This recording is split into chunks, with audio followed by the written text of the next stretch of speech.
Tuhan, Bapak Ibu Saudara-saudari semuanya, Shalom. Shalom. Selamat datang dan selamat beribadah di GPI Gideon. Mari sekarang kita satukan hati kita di dalam doa untuk kita akan memulai ibadah kita saat ini. Sungguh kami mengucap syukur Bapa untuk semua kebaikan-Mu, untuk semua pemeliharaan-Mu, untuk semua kasih setia-Mu dalam hidup kami. Engkau yang terus memelihara kami, Engkau yang terus selalu ada bersama dengan kami. Dan sebab itu saat ini Tuhan, ketika kami akan datang beribadah kepadamu, biarlah hadirat Tuhan menaungi setiap kami. Lawatan Tuhan, kuasa Tuhan, pengurapan Tuhan turun atas setiap kami. Karena kami dengan penuh ucapan syukur kami mau datang beribadah kepada Tuhan, bersujud menyembah Tuhan, bersorak-sorai kepadamu, mendengarkan isi hatimu Tuhan bagi setiap kami. Bahkan Tuhan, kami berdoa untuk setiap murid-murid Tuhan Gideon Kids yang akan mengikuti ibadah Gideon Kids. Biarlah Tuhan pengurapan-Mu turun juga atas mereka. Guru-guru yang akan mengajar di Gideon Kids, Tuhan pengurapan-Mu turun atas hamba-hamba-Mu ini. Terima kasih Tuhan, terima kasih. So itu dengan penuh ucapan syukur, dengan penuh sukacita, kami mau buka ibadah kami hanya di dalam satu nama, dalam nama Tuhan Yesus Kristus. Dan setiap kita yang beribadah kepada Tuhan, kita semua sama-sama katakan amin. Bapak Ibu yang terkasih, kita percaya kalau sampai hari ini kita ada, itu semua karena anugerah Tuhan, bukan karena kuat dan hebat kita, tapi itu semua karena Tuhan, karena kasih Tuhan yang memberi setiap hari. Mari kita sama-sama datang kepada Tuhan. Kita mau datang pujian kita, kita mau datang penyembahan kepada Tuhan. Pujian.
cuma tapi masalah kalian. Percaya akan ibadah Tuhan. Di saat badai, saat badai ku akan tenang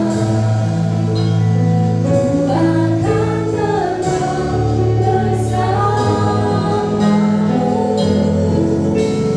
Karena Kau raja akan setia.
Benar Tuhan, kami tenang Tuhan dalam hadirat-Mu Bapa.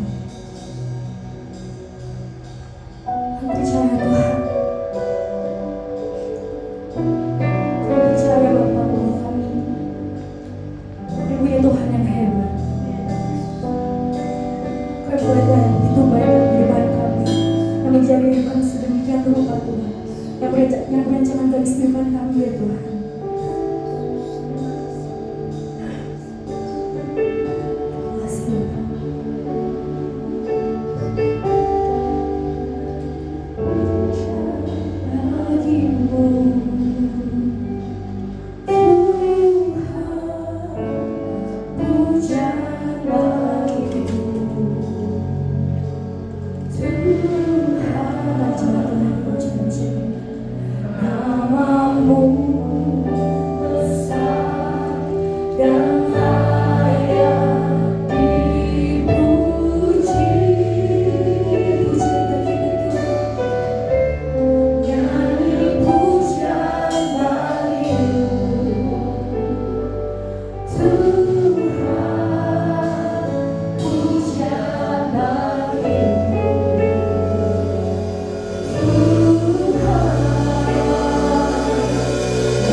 Amin. Amin. Kehidupan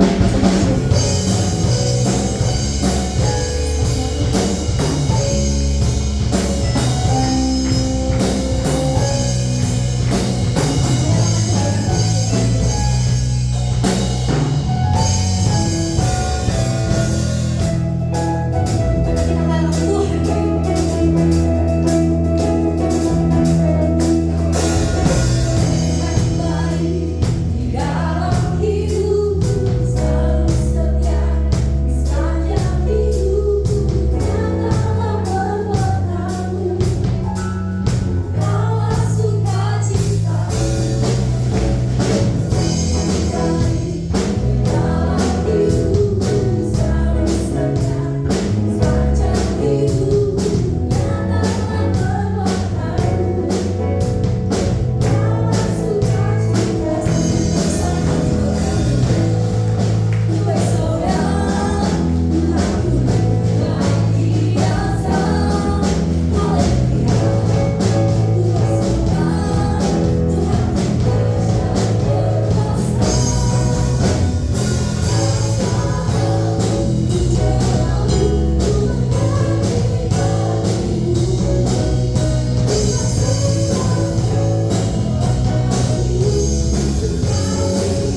Yesus Tuhan Raja, segala kuasa yang Kau buka, Allah yang benar, Allah yang kami sembah.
Saya percaya bahwa kita semua bersyukur karena kita punya Tuhan yang penuh kasih di dalam hidup kita.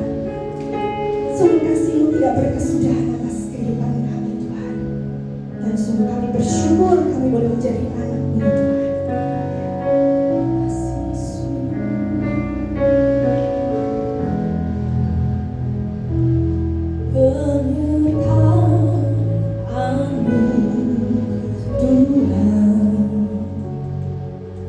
Segalanya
dia harus membayar harganya di kayu salib. Biarkan kita semua boleh bersyukur buat kasih Tuhan yang besar. Hanya satu pribadi yang bisa melakukan hal itu bagi hidup kita. Hanya satu pribadi yang kasihnya tulus dalam hidup kita. Mari pagi hari ini, biarkan kita dengan penuh ucapan syukur, Tuhan, aku boleh hidup hanya karena Engkau. Aku mau hidup hanya karena Engkau. Karena Engkau segalanya dalam hidupku. Yesus, mari kita mau mengangkat tangan kita. Kami jiwamu Tuhan, kami bersama mengucap syukur.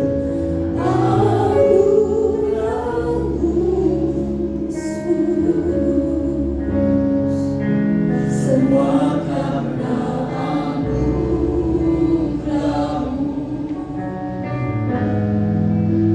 bukan karena kekuatanku.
sumber dari segala sesuatu di dalam kehidupan kami hanyalah kemurahan Tuhan, hanyalah anugerah yang Tuhan boleh nyatakan di dalam kehidupan kami. Oleh sebab itu pada pagi hari ini kami datang kembali di hadapan Tuhan untuk kembali memeriksa firman Tuhan dan mengerti kiranya anugerah Tuhan memampukan kami untuk memahami dan melakukan di dalam kehidupan kami. Tuhan mengurapi setiap kami. Tuhan pakai persiapan hamba-Mu kiranya hanya boleh Tuhan pakai sebagai alat Tuhan untuk boleh memberkati setiap jemaat Tuhan mengerti dan melakukan kehendak Tuhan di dalam kehidupan kami. Kami sambut kebenaran firman Tuhan Hanya di dalam nama Tuhan Yesus, Tuhan dan Juru Selamat kami yang hidup, kami berdoa. Amin. Silakan duduk Bapak Ibu Saudara. Shalom. Ya, puji nama Tuhan. Pagi hari ini saya bersyukur boleh bersama-sama dengan Bapak Ibu Saudara berada di tempat ini untuk beribadah kepada Tuhan. Siang hari ini kita akan belajar tentang satu kebenaran Tuhan di bawah tema Christ Center Life. Pepatah mengatakan tak kenal maka tak sayang ya. Jadi saya ingin memperkenalkan diri saya. Nama saya Titus, nama lengkapnya Titus Kurniawan. Saya hamba Tuhan di Gereja Kristen Kalam Kudus Malang. Saya satu angkatan dengan Pak Isai waktu di saat, cuma beda jurusan. Saya mau ke Lawang, Pak Isai mau ke Batu. Gaya saya sarjana teologi, Pak Isai MTH ya. Jadi kami belajar bersama-sama di saat, dan saya bersyukur atas pembentukan Tuhan secara khusus bagi saya di saat, dan saya boleh belajar untuk menjadi hamba Tuhan. Nah, saya datang bersama dengan istri saya. Kami dulu melayani bersama-sama di satu lembaga penginjilan bernama Evangelism Explosion. Mungkin Bapak Ibu sudah pernah dengar ya. Nah, kami kenal di sana, lalu Tuhan izinkan dan persatukan di dalam pernikahan. Mungkin sejauh itu perkenalannya, nanti mungkin Bapak Ibu kalau bertemu di luar boleh sapa dan boleh melanjutkan perkenalan kita ya. Kita akan belajar bersama-sama tentang tema ini. Bapak Saudara, kita akan melihat di dalam Matius pasal yang kelima. Periode ini sebenarnya diambil dari satu bagian yang cukup panjang dari Matius pasal yang kelima, tapi kita hanya akan membaca di dalam ayat yang awal, lalu kelanjutan ayatnya akan kita baca di dalam pengurayan firman Tuhan. Di dalam, oke boleh next saja. Matius pasal 5. Oh maaf, saya yang salah, harusnya ke bawah. Matius pasal 5 ayat 17 sampai 20. Dan kita baca sama-sama di dalam Alkitab kita.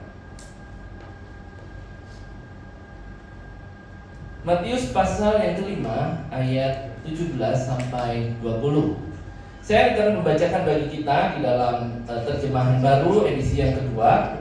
Bapak Ibu Saudara silakan menyimak di Alkitab Bapak Ibu Saudara masing-masing. Yesus dan hukum Taurat. Janganlah menyangka bahwa aku datang untuk meniadakan hukum Taurat atau kitab para nabi. Aku datang bukan untuk meniadakannya, melainkan untuk menggenapinya. Karena sesungguhnya aku berkata kepadamu, selama belum lenyap langit dan bumi ini, satu huruf kecil atau satu titik pun tidak akan lenyap dari hukum Taurat sebelum semuanya terjadi. Karena itu siapa yang meniadakan salah satu perintah hukum Taurat sekalipun yang paling kecil dan mengajarkannya demikian kepada orang lain, ia akan diberi tempat yang paling rendah di dalam kerajaan surga. Tetapi siapa yang melakukan dan mengajarkannya, ia akan diberi tempat yang tinggi di dalam kerajaan surga.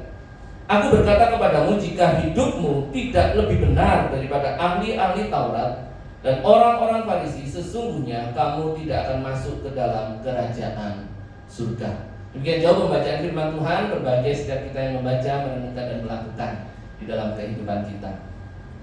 Bapak Saudara yang dikasihi Tuhan, beberapa waktu lalu itu saya itu suka setiap awal bulan tuh ngajak anak saya untuk cari buku gitu ya, lihat buku.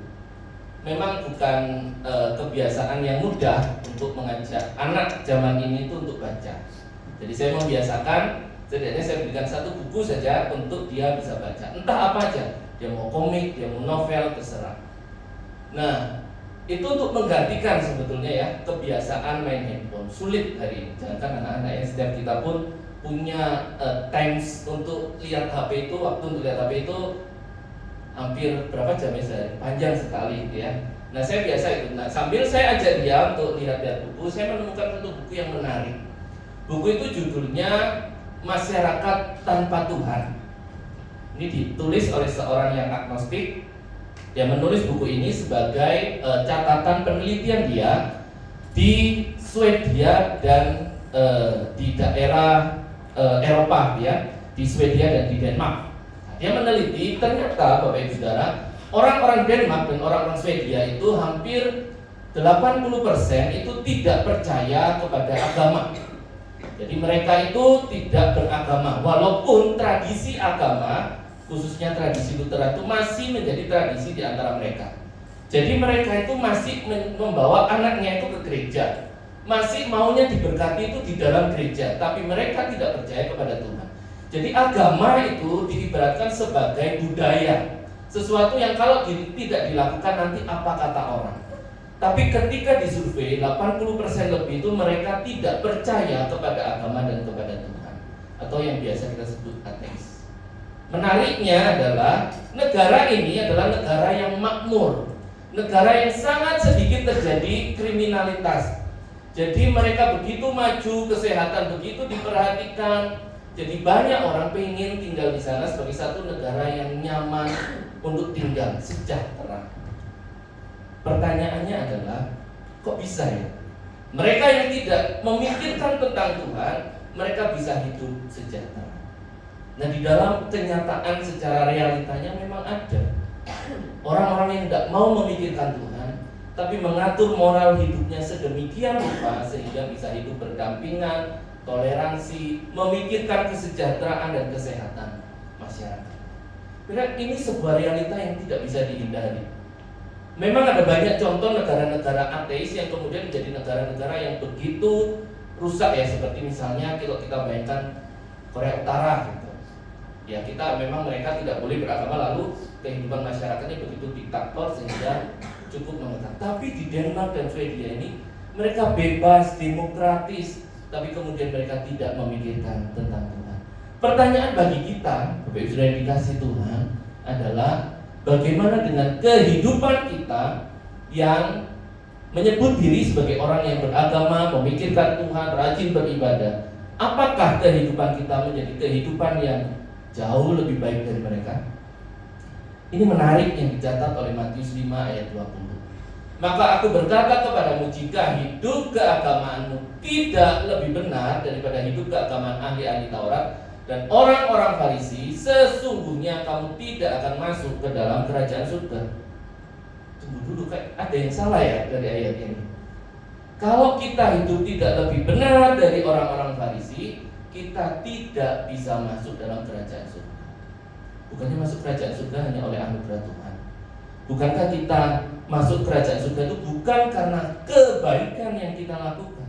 Lalu apa yang dimaksud dalam bagian ayat ini? Apakah kemudian kita harus berbuat baik lebih baik daripada orang-orang Farisi? Nah, yang menarik yang dipakai bukan kata baik, Bapak Ibu, tapi tidak lebih benar, bukan tidak lebih baik. Baik mungkin ada standar relatifnya ya, orang menganggap, walaupun seharusnya standar kebaikan itu ya kebaikan Allah. Tapi kalau ngomong benar itu biasanya orang akan setuju bahwa benar itu punya satu standar tertentu yang harus dicapai. Nah, standar benarnya itu harus lebih benar dari ahli Taurat. Bagaimana kita memahami bagian ayat ini? Apakah kita harus hidup lebih beribadah daripada orang-orang Farisi? Bahwa ayat ini tidak mengubah standar untuk masuk ke dalam kerajaan surga, yaitu beriman kepada Kristus sebagai Tuhan dan Juru Selamat. Nah, oleh sebab itu kita akan melihat bagaimana Kristus menguraikan bagian ini, lalu kemudian bagaimana kita memahami ini secara praktis di dalam kehidupan kita, sehingga kita boleh memandang kepada Allah dan melakukan apa yang benar sebagai standar untuk masuk ke dalam kerajaan surga. Nah, sebelum lebih jauh kita akan melihat bahwa bagian yang kita baca tadi itu ada di dalam satu rangkaian di dalam terbaca Bapak ya, di dalam khotbah Tuhan Yesus di bukit. Jadi di pasal yang ke-5 sampai pasal yang ke-7 di sana ada di dalam satu judul besar yaitu khotbah di bukit. Apa tujuan dari khotbah di bukit yang Tuhan Yesus lakukan? Yang pertama adalah Tuhan Yesus datang dan mengajarkan Taurat itu bukan untuk meniadakannya. Oke, banyak orang itu membanding-bandingkan. PL itu hidup di dalam standar perjanjian lama. Kita kan PB. Kita hidup di dalam zaman anugerah. Tapi Tuhan Yesus secara eksplisit menyatakan dengan mulutnya sendiri bahwa kehadirannya bukan meniadakan hukum Taurat, tapi menggenapi. Artinya apa? Bukan mulai dari nol ya. Jadi Tuhan Yesus itu menggenapi apa yang sudah ada. Dan Tuhan Yesus mengatakan baru itu semua setelah semua itu harus digenapi. Jadi kehadiran Tuhan Yesus itu bukan meniadakan, tapi untuk menggenapi. Yang membawa hukum tersebut pada tujuan dan makna terdalam sesuai maksud Allah yang seringkali diinterpretasikan dengan dangkal oleh orang-orang Farisi.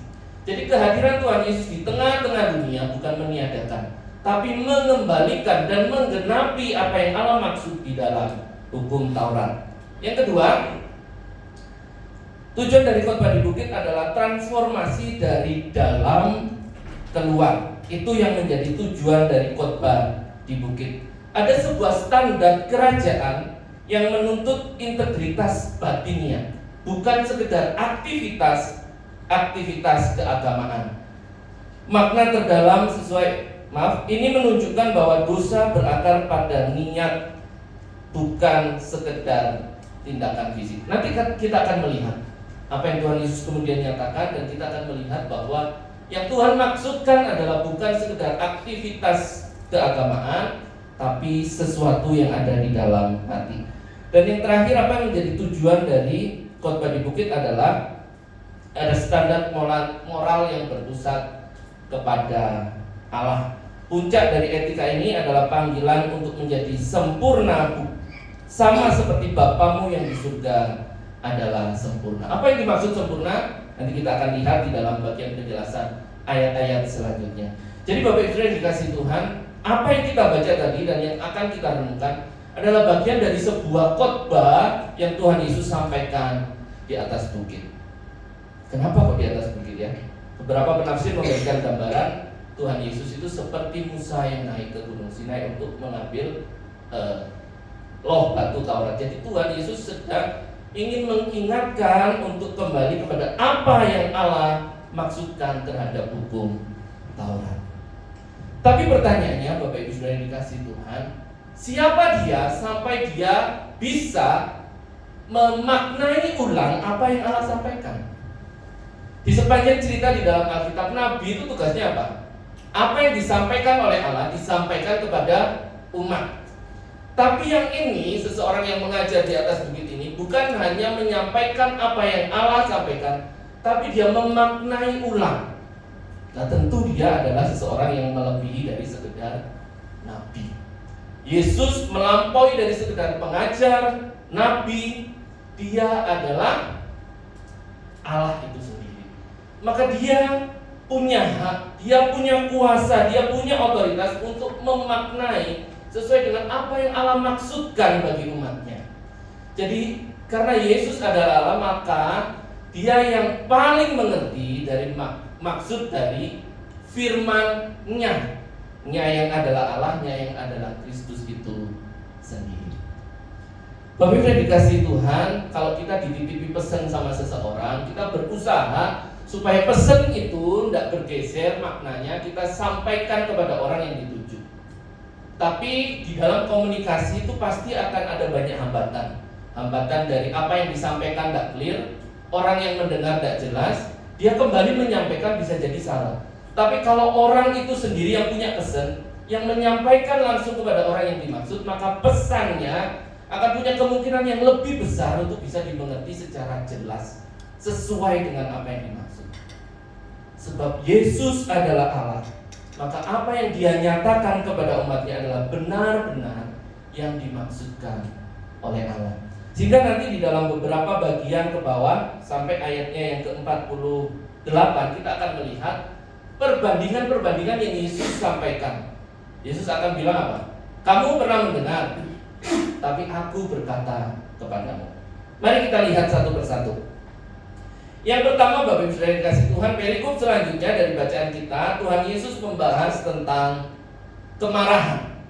Di dalam Matius pasal 5 ayat 21 sampai ayat 26 di sana dikatakan, kamu telah mendengar bahwa kepada nenek moyang kita dikatakan jangan membunuh. Siapa yang membunuh harus dihukum. Namun aku, Yesus itu berkata kepadamu, Setiap orang yang marah terhadap saudaranya harus dihukum. Siapa yang mencaci maki saudaranya harus dihadapkan ke mahkamah agama. Dan siapa yang berkata jahil harus diserahkan ke dalam neraka yang menyala-nyala. Sebab itu, jika engkau mempersembahkan persembahanmu di atas mezbah dan engkau teringat bahwa saudaramu sakit hati terhadap engkau, tinggalkanlah persembahanmu di depan mezbah itu dan pergilah berdamai dahulu dengan saudaramu, lalu kembali untuk mempersembahkan persembahanmu itu. Bapak Ibu Saudara, ketika saya baca ini, kenapa ya kok Tuhan Yesus itu langsung mengaitkan kemarahan itu dengan persembahan? Menarik ya. Kenapa tidak pakai contoh yang lain gitu ya? Begitu selesai mengutarakan apa yang dia maksudkan, lalu dia, jika engkau mempersembahkan persembahan. Bapak sudah ingat kemarahan pertama yang menyebabkan kematian di dunia ini? Kisah tentang Kain dan Habil. Kenapa itu terjadi? Itu terjadi sebab persembahan Kain ditolak dan persembahan Habil diterima. Banyak penafsir itu yang menafsirkan bahwa kenapa ya Allah kok menolak persembahan Habil? Ada yang menafsirkan karena Kain itu tidak mempersembahkan yang terbaik dari apa yang dia punya. Mungkin ya, tapi Alkitab tidak mencatat. Atau karena Tuhan itu lebih menyukai persembahan darah. Nah, ini tafsiran yang cukup populer di antara orang-orang yang menafsirkan bagian ini. Tapi kalau kita teliti dengan baik, tidak ada tata cara persembahan yang menyebutkan pada Kejadian pasal yang keempat itu bahwa Tuhan lebih suka kepada persembahan darah. Nah, mungkin bisa ditafsirkan kepada ketika Tuhan itu menyematkan pakaian dari kulit binatang. Tapi secara khusus tidak ada caranya. Tuhan tuh lebih suka ini daripada itu. Tapi kalau kita lihat, ada satu petunjuk yang begitu baik yang memberitahu kita kenapa Tuhan menolak persembahan Kain. Yaitu di dalam Kejadian 4 ayat yang keempat sampai yang kelima. Di sana dikatakan Habel juga mempersembahkan korban persembahan dari anak sulung kambing dombanya, yakni lemak-lemaknya, maka Tuhan mengindahkan Habel dan korban persembahan itu. Tetapi Kain dan korban persembahannya tidak diindahkannya, lalu hati Kain menjadi sangat panas dan mukanya muram. Apa yang petunjuk yang kita peroleh di sini adalah Tuhan itu tidak hanya memperhatikan persembahan, tapi Tuhan terutama memperhatikan yang membawa persembahan. Maka di ayat itu dikatakan, maka Tuhan itu mengindahkan Habel. Habel dulu. Di sana tidak ditulis Tuhan mengindahkan persembahan Habel, tetapi persembahan Kain tidak diindahkan, tidak. Tapi Habel dulu, Kain dulu yang dinyatakan di sana. Maka sebetulnya ketika dua orang ini membawa persembahan kepada Tuhan, yang paling Tuhan lihat awal dari persembahan itu adalah hati yang dibawa, orang yang membawa itu yang Tuhan perhatikan. Dan seringkali kemarahan itu muncul dari sesuatu yang begitu dalam yang ada di dalam hati kita.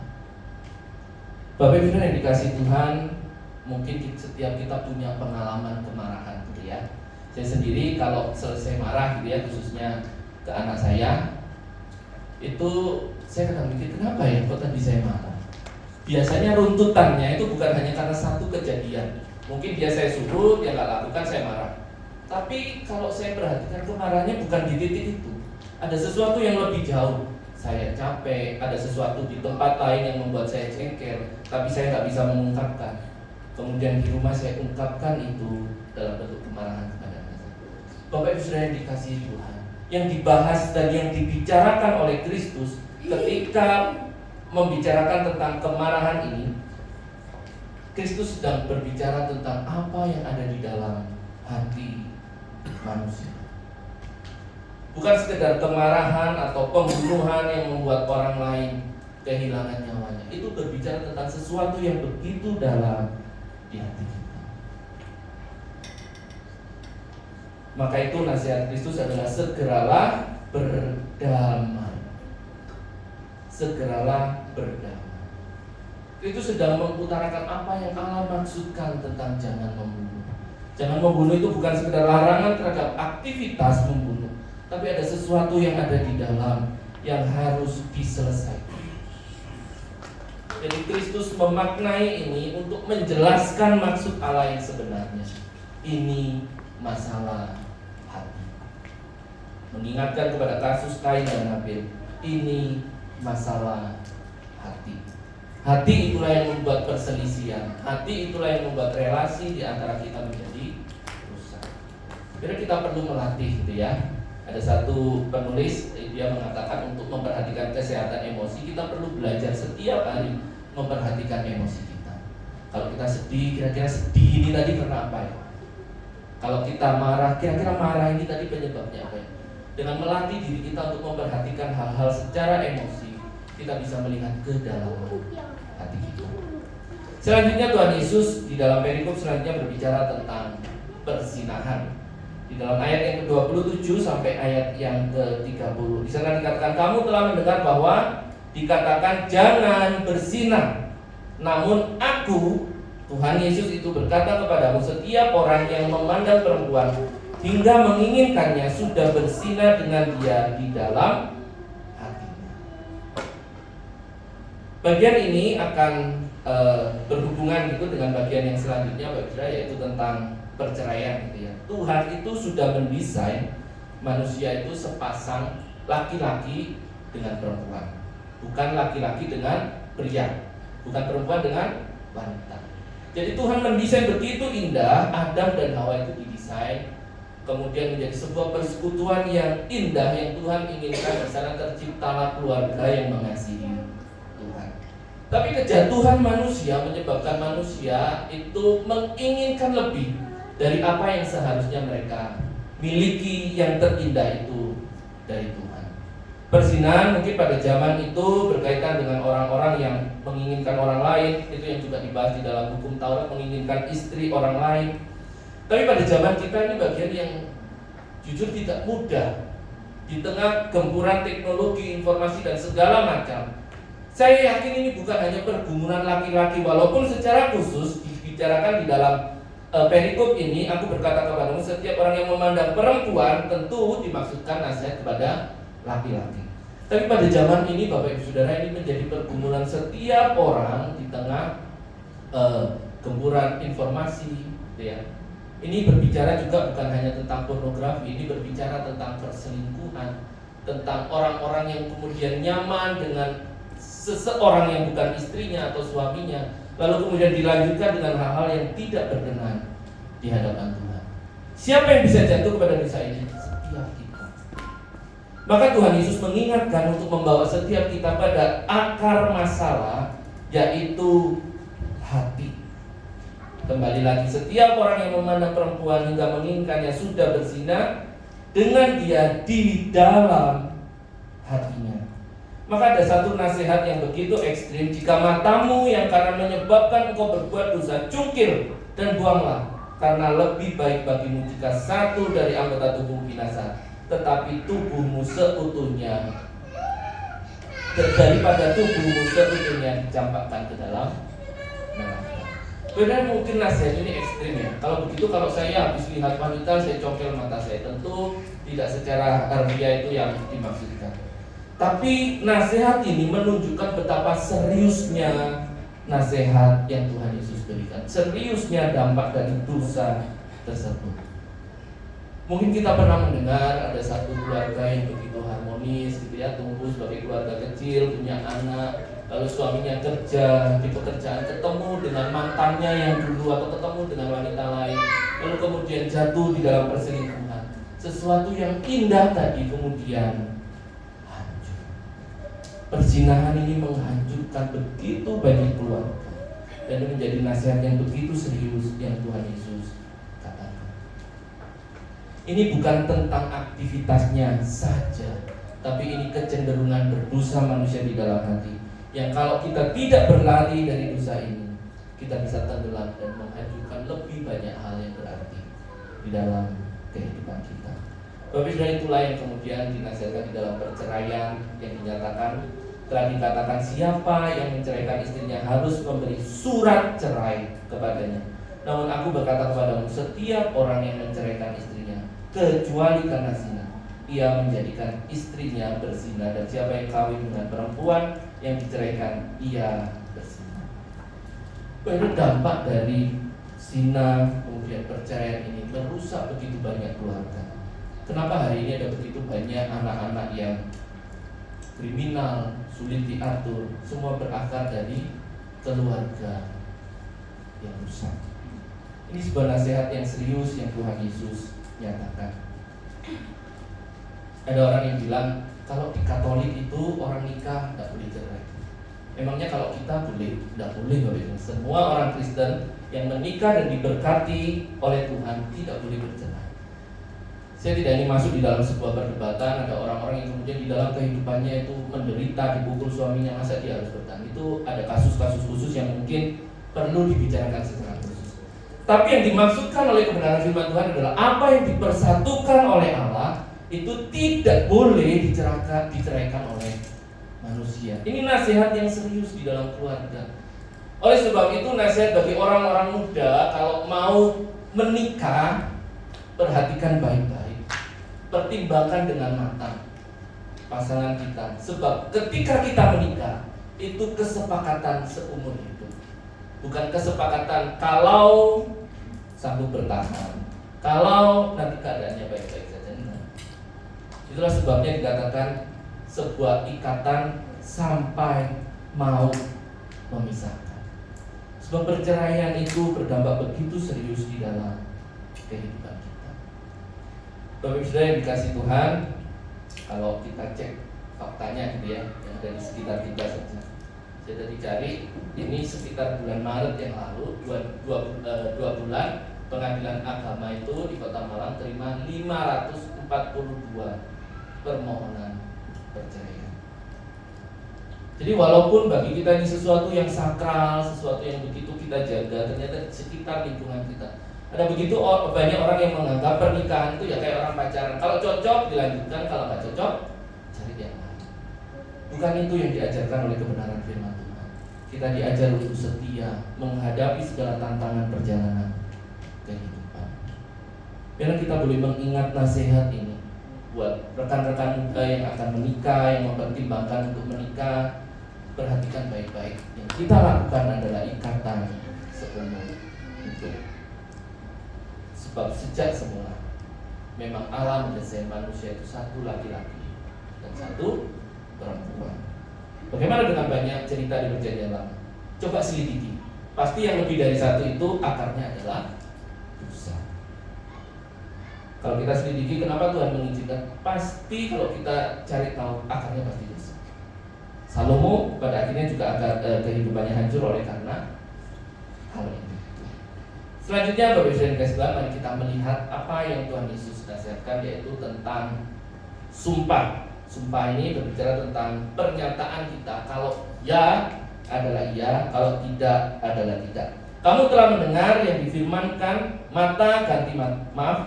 Kamu telah mendengar bahwa kepada nenek moyang kita dikatakan jangan bersumpah palsu, melainkan peganglah sumpahmu kepada Tuhan. Namun aku berkata kepadamu, jangan sekali-kali bersumpah baik demi langit, karena langit adalah tahta Allah, maupun demi bumi, karena bumi adalah tumpuan kakinya, ataupun demi Yerusalem, karena Yerusalem adalah kota raja besar. Janganlah juga engkau bersumpah demi kepalamu, karena engkau tidak berkuasa memutihkan atau menghitamkan sehelai rambut pun.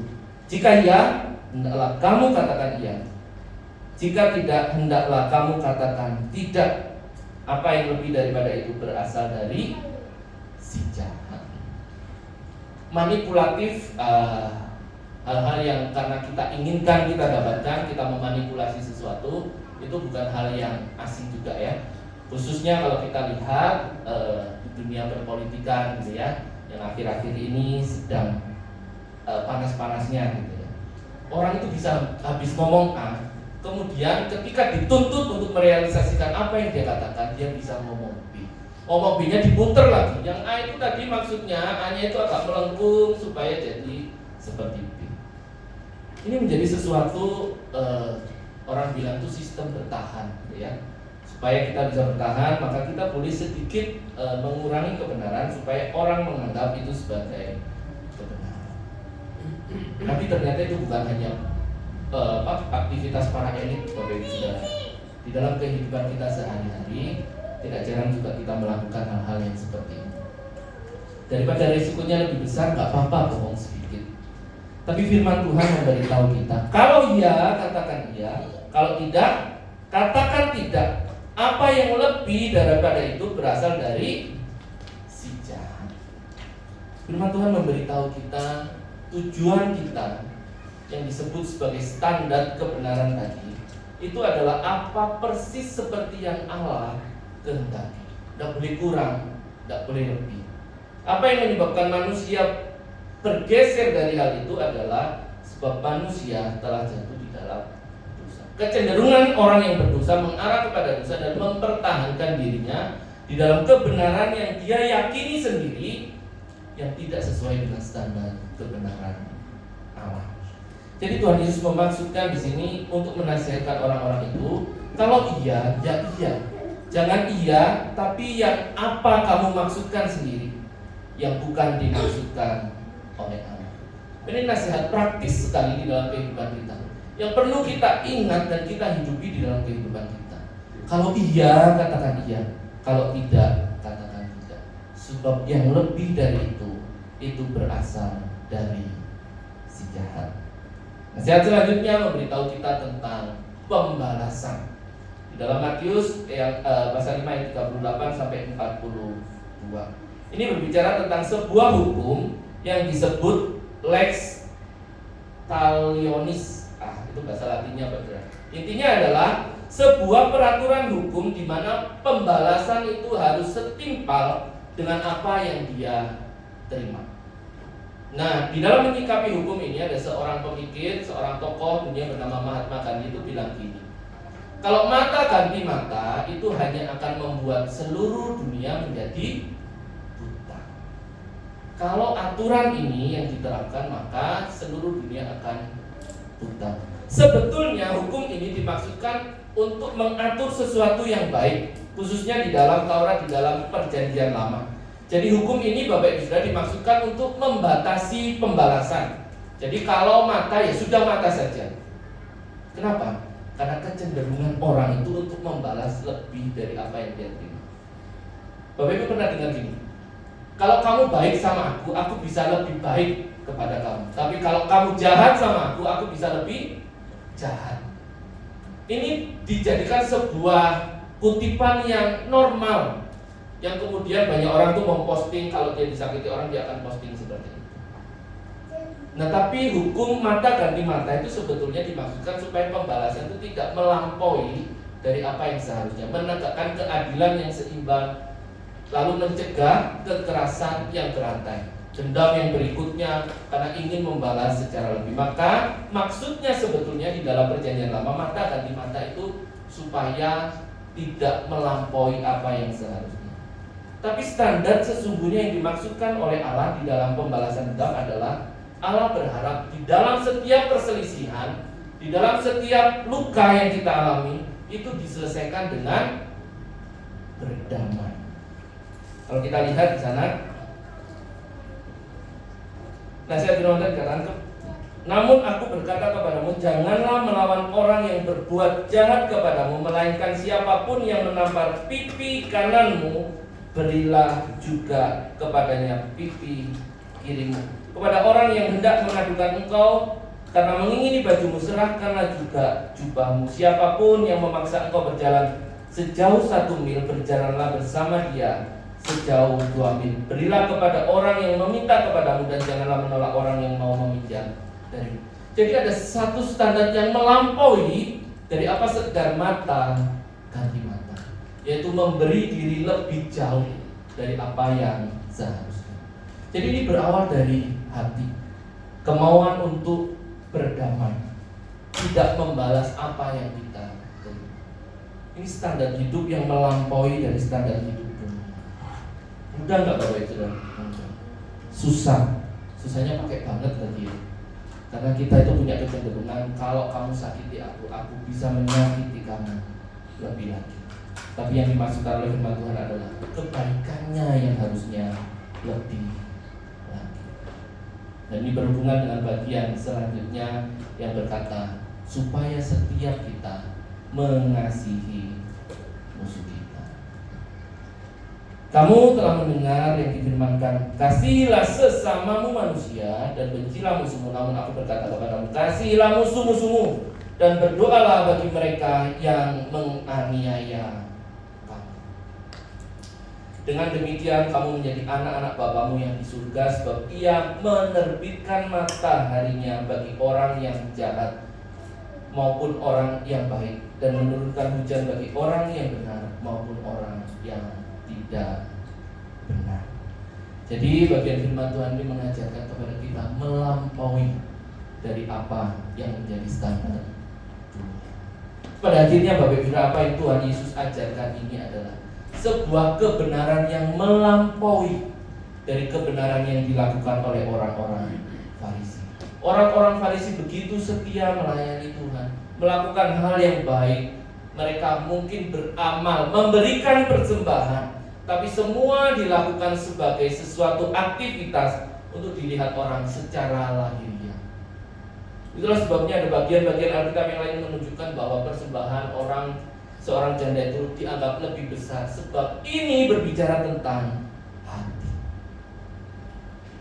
Hukum Taurat itu disampaikan oleh Allah supaya mengatur kehidupan umatnya dari dalam, bukan sekedar aktivitas luar. Kita diberikan nilai-nilai yang begitu indah, yang kalau kita hidupi menjadikan satu komunitas yang damai, yang indah, yang mengasihi satu dengan yang lain. Karena inilah yang Tuhan maksudkan, bahwa kehidupan kita harus lebih benar dari kehidupan orang-orang Farisi. Sebab kehidupan itu dimulai dari dalam.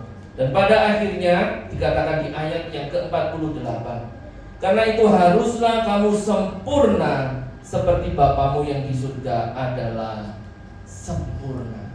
Sempurna ini tentu berkaitan dengan semua nasihat yang ada di atas tadi, yaitu kesempurnaan di dalam melakukan apa yang Allah kehendaki, hidup bermoral, hidup memiliki karakter-karakter yang baik, yang melampaui orang-orang Farisi di dalam standar kebenaran Allah, yaitu kebenaran yang dimulai dari dalam, dari hati.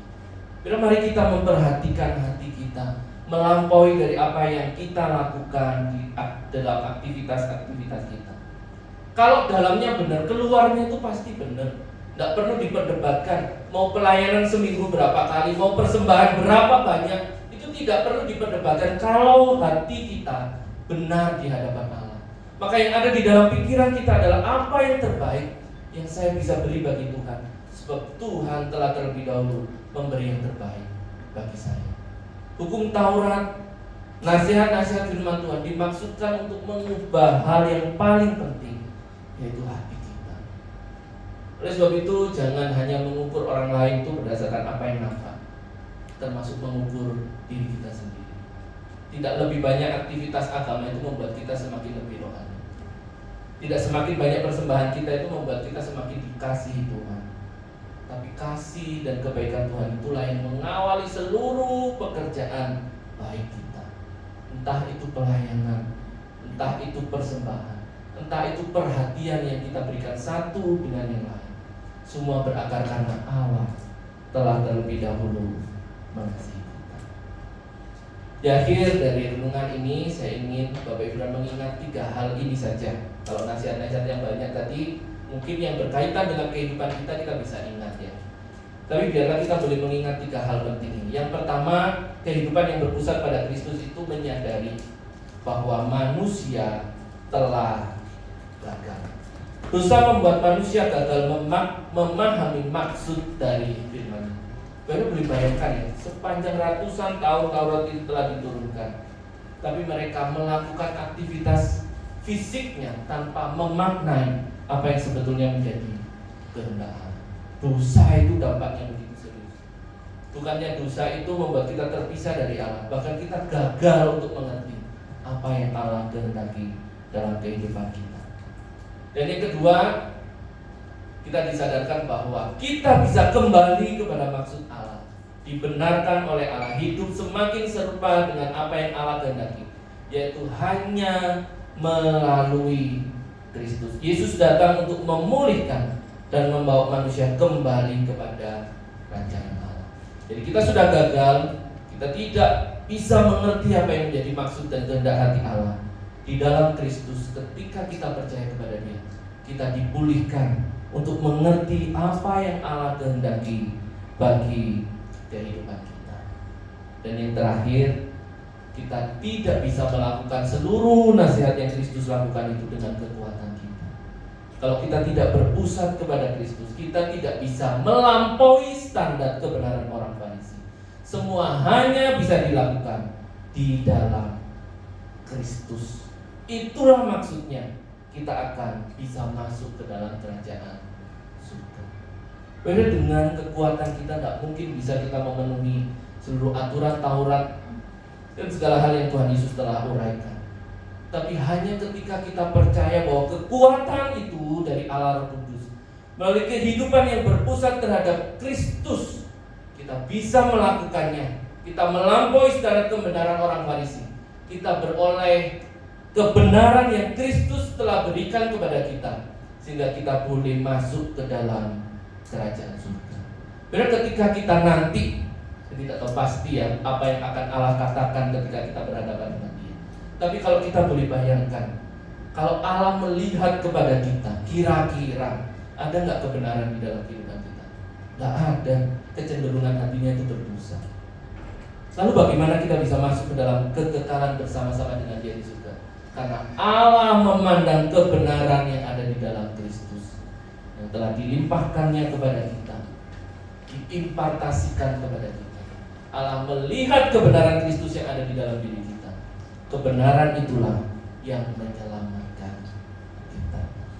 Biarlah kebenaran firman Tuhan pada siang hari ini boleh mengingatkan kita siapa kita di hadapan Allah, dan bagaimana kehidupan ini harus kita jalani, yaitu kehidupan yang berpusat kepada Kristus dengan segala kebenarannya, belajar menghidupinya, memohon kekuatan Allah Roh Kudus untuk memampukan kita hari demi hari meresapi, merenungi, dan melakukan kebenaran yang Allah kehendaki bagi kehidupan kita. Amin. Mari kita bersama-sama boleh tundukkan kepala.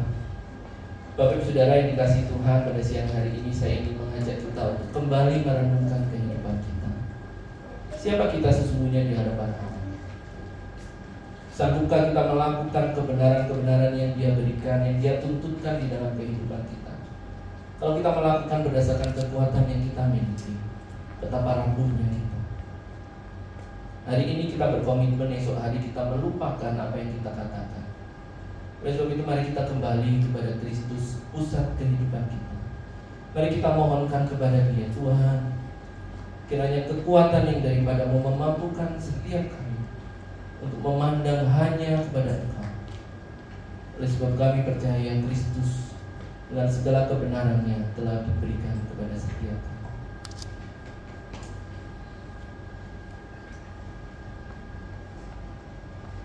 Bapa dalam surga, terima kasih ya Tuhan untuk keindahan firman Tuhan yang Tuhan boleh nyatakan kepada setiap kami. Kami bersyukur jika kami boleh dituntun untuk mengerti apa yang Kristus mau di dalam kehidupan kami. Di hadapan Tuhan kami mau mengaku kami setiap orang yang di tempat ini adalah orang-orang yang berdosa, yang hanya boleh dipandang oleh Allah melalui kebenaran yang ada di dalam Kristus. Oleh sebab itu ya Tuhan, mampukan kami untuk menghidupi apa yang Kristus kehendaki, dan melaluinya kami boleh melihat keindahan yang Tuhan boleh nyatakan dalam kehidupan kami pribadi lepas pribadi, kehidupan keluarga kami, kehidupan gereja kami, dan nama Tuhan dimuliakan melalui hidup yang kami hidupi. Ini kami ya Tuhan, kami bersyukur untuk firman Tuhan, dan kiranya Allah Roh Kudus terus bekerja di dalam setiap hidup kami untuk terus menghidupi kebenaran firman. Dalam nama Tuhan Yesus kami berdoa dan bersyukur. Amin. Tuhan memberkati setiap kita.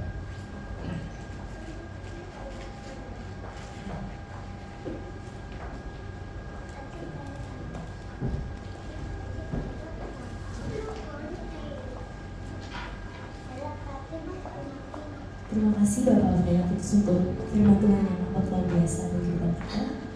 Sebentar kita akan mempersembahkan apa yang kita miliki. Sebelum kita akan menjadikan doa terlebih dahulu.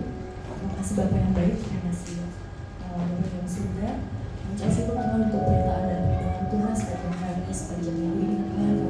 Kami boleh merasakan anugerah Tuhan yang begitu besar dalam kehidupan kami. Dan seperti Tuhan kami akan memberikan dari apa yang terbaik dalam kehidupan kami ya Bapak, kami serahkan kepada Tuhan, ya Tuhan kiranya sesuai dengan nama kami Tuhan bisa menjadi alat untuk kemuliaan Tuhan dan juga memperbesar kerajaan Tuhan. Terima kasih Bapak, dalam Tuhan Yesus haleluya. Mari kita akan satu pujian.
Haleluya. Siapa yang diberkati melalui ibadah kita pada saat ini, boleh lambaikan tangan kita, boleh kita berikan tepuk tangan sorak-sorai yang mulia bagi Tuhan.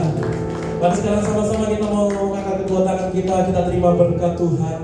Bapak Ibu Saudara-saudari semuanya, pulanglah Jadilah berkat, jadilah garam dan terang dimanapun Tuhan mengutus kita, dimanapun kita berada. Nama Tuhan dipermuliakan, ditinggikan melalui kehidupan kita. Dan terimalah berkat Tuhan.